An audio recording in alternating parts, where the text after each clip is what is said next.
Sõnum on saadetud Victoriast Quebeci. Kanada teeb suure muudatuse. Sageli vaadeldakse Kanadat, õiglaselt või mitte, kui sõjaliselt teisejärgulist riiki ja sõltus USA-st kaitse saamiseks, et säilitada omamoodi kummalist patsifismi. Nüüd valmistub Kanada sõjaks, mida kõik kardavad. Eelarvepiiranguid ei saa enam olla.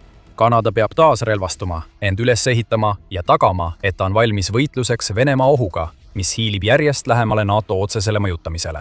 Kanadas on saabunud uus sõjaline koidik ja see saadab signaale, mis näitavad, et ollakse valmis võitlema. 6. juulil esines Kanada peaminister Mark Carney enne NATO tippkohtumist, kus ta kohtus 10 teiste NATO liikmesriikide juhtidega, et arutada, mida peaks allianss tegema keerulise geopoliitilise olukorra suhtes, mille on põhjustanud Putini lakkamatu agressioon. Carneyl oli selge sõnum. Ohtlikumas ja lõhestunumas maailmas peab Kanada tegema rohkem, et end kaitsta, oma suveräänsust kindlustada ja liitlasi toetada. Kanada peaminister kuulutas selle välja, lisades, et on läbi need aastakümned kestnud välispoliitilised otsused, mille käigus kujundati Kanada sõjaväge eeldusel, et neid toetab alati nende kõige võimsam partner.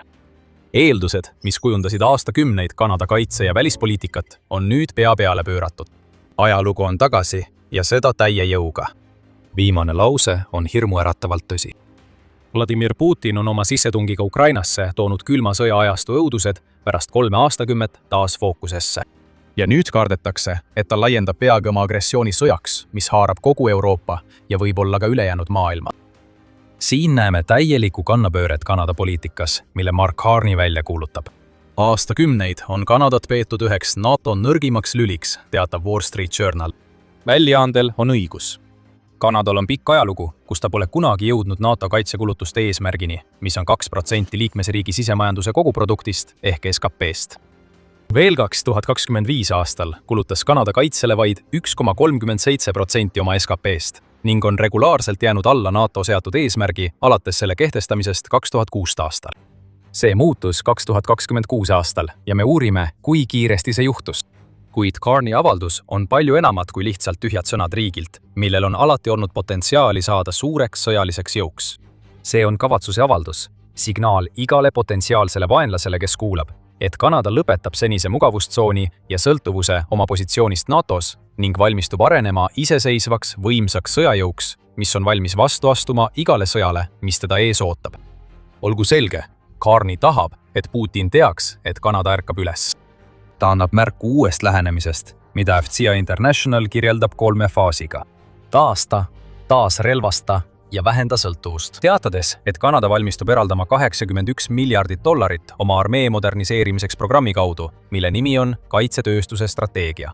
Carney on öelnud, et senine reeglitel põhinev kord on hääbumas ning Kanada peab olema valmis kõigeks, mis järgmisena tuleb. Selle tagamiseks on Kanada loonud kaitseinvesteeringute agentuuri ehk TIA, mis hakkab jälgima uut strateegiat. See agentuur keskendub 5 sambale, mis aitavad Kanadal taas tõusta esile NATO võtmeriigina. Need sambad kuuluvad 3 faasi alla, mida FCA mainib. Need on Kanada suhete uuendamine tööstuspartneritega, kodumaise relvatootmise prioriseerimine, investeerimine sõjalisse innovatsiooni, koostöö kodumaiste partneritega ning tarneahelate kindlustamine, et kõrvaldada kitsaskohad, mis võiksid mõjutada Kanada võimet end kaitsta. Need on põhitõed, kuid asi läheb palju sügavamale. Alustame ülesehitamise aspektist. Et saada selliseks sõjaliseks jõuks, nagu tal on vaja olla, et omada võimalust konkureerida Venemaa või mõne muu vaenlasega, peab Kanada oma sõjaväge tugevdama. See algab värbamisest ja just selles valdkonnas on Kanada hakanud silma paistma.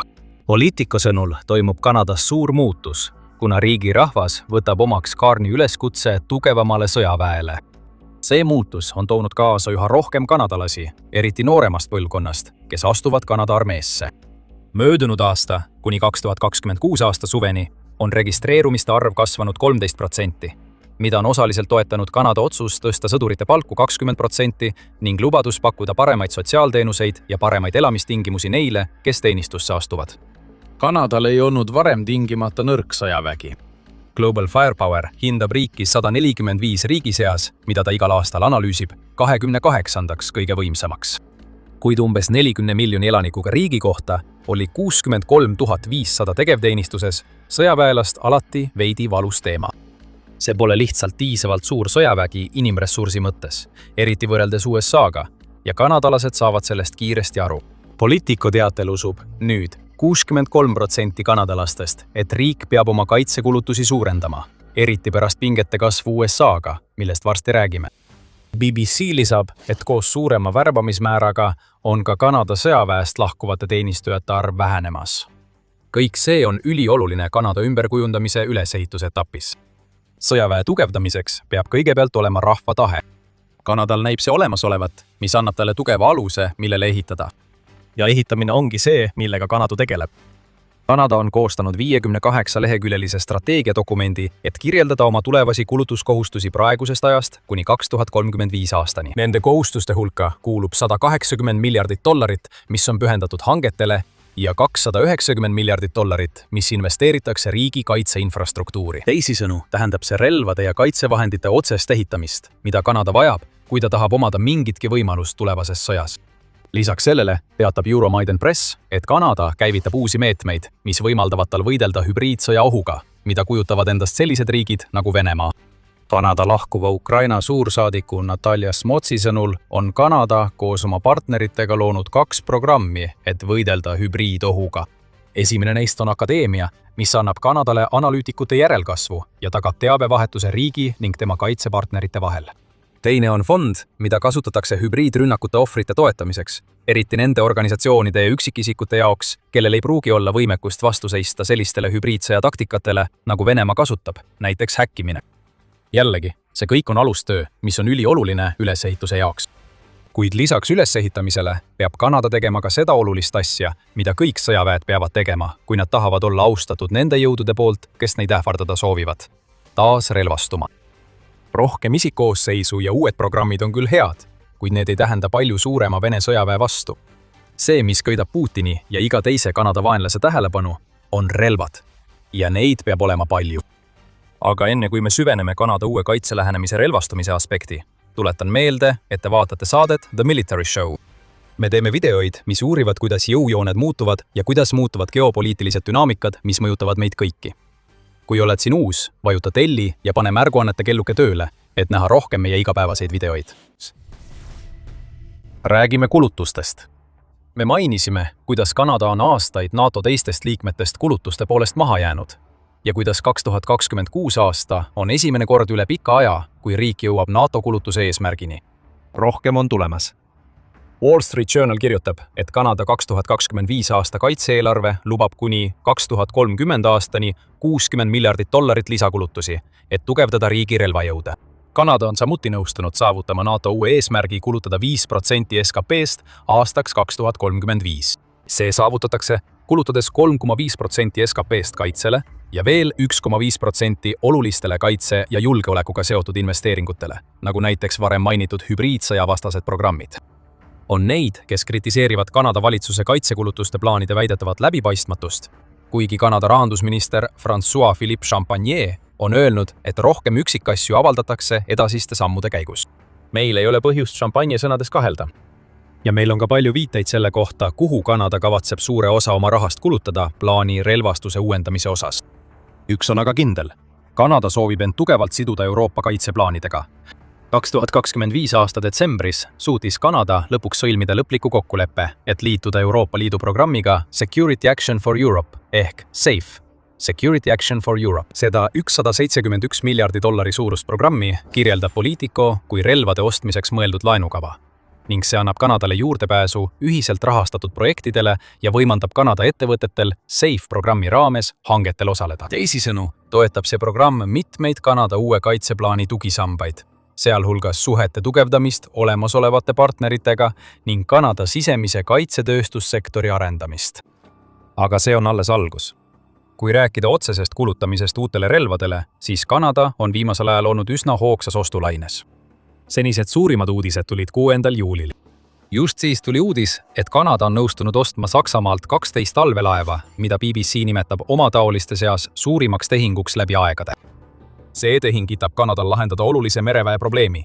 Ainult 1/4 olemasolevast talvelaevast on tegelikult merekõlblik. Ja see aitab kaasa ka sellele olulisele sambale, et Kanada suurendab oma enda kaitsetööstuse tootmisvõimekust. Selle kokkuleppega, mis on küll saavutatud, kuid pole veel ametlikult vormistatud, on Kanada valinud TKMS-i oma allveelaevade tarnijaks. See ettevõte on spetsialiseerunud mitte tuumaallveelaevade ehitamisele, seega Kanada ei investeeri kõige tipptasemel allveelaevadesse. Aga see polegi oluline. Oluline on see, et Kanada üldse investeerib pärast aastaid, mil nende merevägi pidi hakkama saama ebapiisavate allveelaevadega. Kui need 12 allveelaeva valmis saavad, võimaldab see Kanadal hoida igal ajahetkel töös 3 allveelaeva, jättes samal ajal ruumi ülejäänute hoolduseks ja remondiks. Ja allveelaevadel on võimekus tegutseda jää all. Riigi jaoks, kes ootab konfliktide võimalust Venemaaga Arktika piirkonnas, on see ülioluline.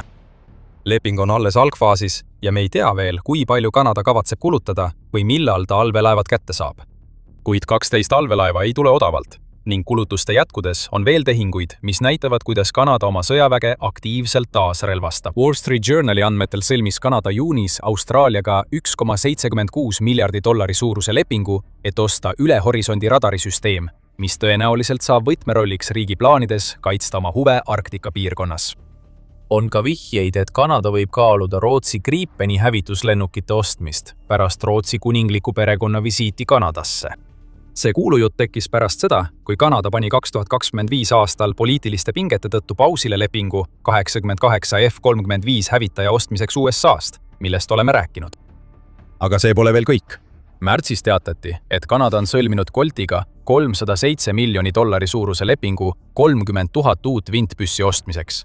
Ning kõik need valmistatakse Kanadas. See leping sisaldab võimalust osta veel 35 000 vintpüssi ning selle tulemusel vahetab Kanada välja vintpüssid, mida on kasutatud juba 35 aastat.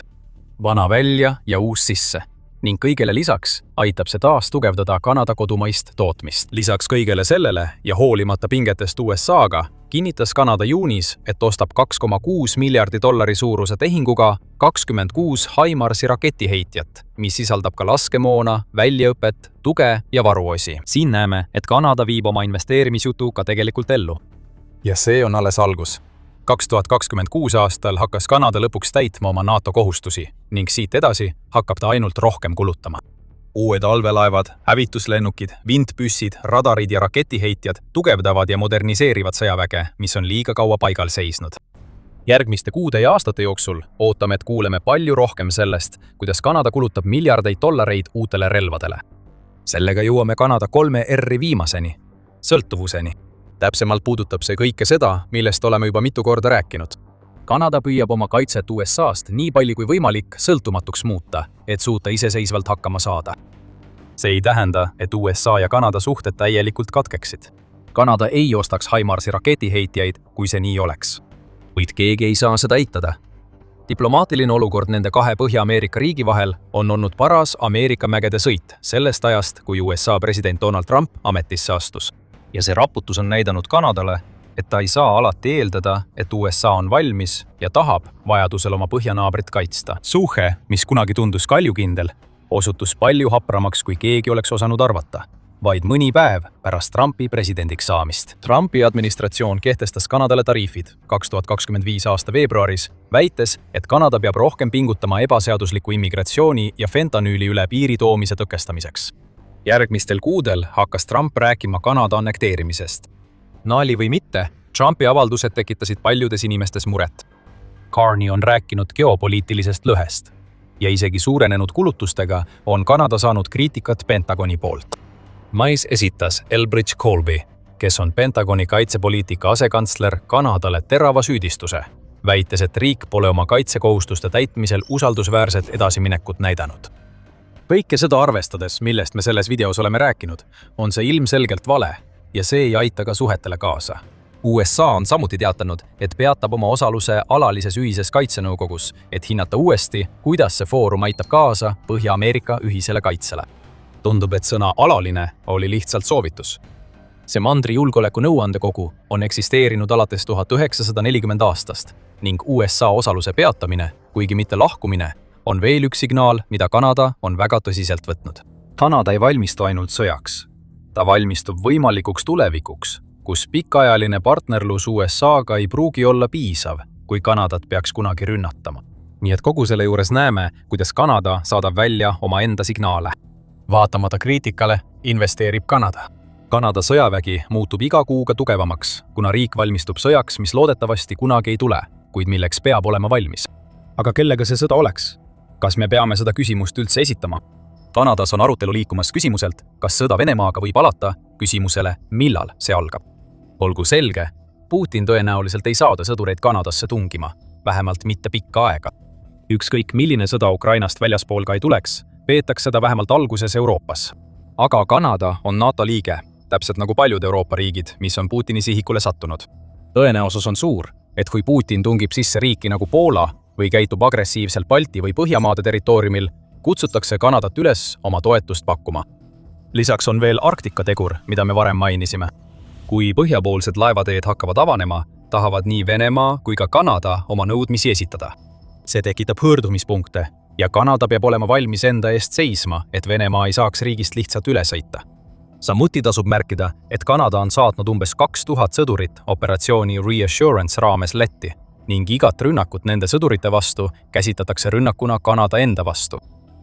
Venemaa on viimastel nädalatel väga häälekalt Kanadat hukka mõistnud, mis ainult suurendab geopoliitilist pinget, mis teeb Carney'le ja tema kaaslastele muret. 10. juunil nimetas Venemaa Kanadat sõjaõhutajaks ja ähvardas asjakohase vastusega pärast seda, kui Kanada sõlmis Ukrainaga droonide tootmise lepingu. Sellised Venemaa ähvardused on tavalised iga kord, kui mõni riik teeb midagi, mis Putinile ei meeldi.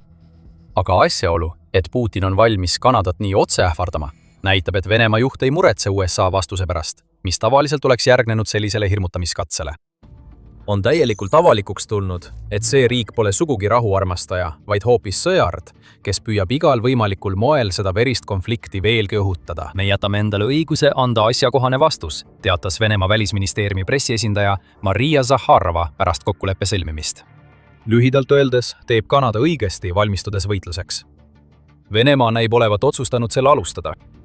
Tulles tagasi NATO teema juurde, peab Kanada olema valmis ka oma mõju kasutama, kui Putin tungib Euroopas mõne NATO liikmesriigi kallale. Venemaa on juuni lõpus ja juuli alguses provotseerinud Balti ja Põhjamaid ning Poolat. Poola on isegi saanud USA-lt hoiatuse, et Venemaa plaanib lähinädalatel midagi suurt, alates droonirünnakust kuni maismaa sissetungini. Mõned NATO sees, sealhulgas Saksamaa armee ülem Christian Freuding, usuvad samuti, et Venemaa on valmis ründama NATO liikmesriiki alles 10. lõpuks, mitte varem. Kui see juhtub, käivitatakse artikkel 5 ja Kanada on sunnitud rünnatud riigile appi tulema. Varem ei oleks Kanada olnud valmis, kuid see on muutumas. Kanada valmistub nüüd täitma oma rolli sõjas, mille tulekut kõik kardavad, ja need ettevalmistused on alles alanud. Kuna kulutused kasvavad, muutub Kanada suhtelisest sõjalisest väikejõust arvestatavaks jõuks ning Kanada teeb seda olenemata sellest, kas aastakümneid kestnud erisuhe Ameerika Ühendriikidega püsib või mitte. Ukraina jaoks tähendab tugevam Kanada tugevamat NATOt ning see saab olla ainult hea, kui ta kaitseb end Venemaa sissetungi eest. Kui juba NATO headest uudistest rääkida, on allianss teinud midagi suurt, mis võib tagada, et Ukraina suudab võidelda veel aastaid. Kui tahad teada, mis see on, siis vaata meie videot. Ja kui sulle see video meeldis, siis kindlasti telli kanal ja vajuta teavituskella, et sa ei jääks ilma ühestki The Military Show uuest videost. Ja nagu alati, aitäh vaatamast!